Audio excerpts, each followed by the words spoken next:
তোমরা মিটিং করতে যাচ্ছ বড় বড় কোম্পানির সাথে, আর কখনো তোমাদের মনে হয়েছে যে এই মেয়েটাকে নিয়ে যায় সাথে করে, ওরও তো পরিচিত হওয়ার দরকার আছে।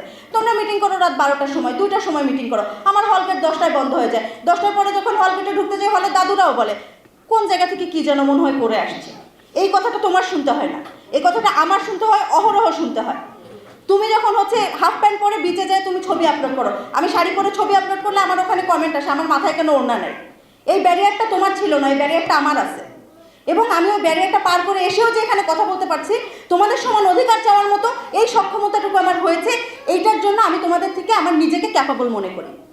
কিন্তু আমি তোমাদের সমান বড় রাজনীতিবিদ হতে পারছি না, কারণ সমতা নাই। ওই সমতাটা আমার এরকম না যে আমার 200 কেজি ওজনের একজন বেটা মানুষ হইতে হবে, আমি যে একজনকে লাথি দিয়ে ফেলে দেবো, আমি গিয়ে একজনকে ঘুষি মারবো। এই সমতা আমরা কখনো চাই না। রান্নায় আমার ভালোবাসা Jamuna gas stove. Jamuna gas stove, আধুনিক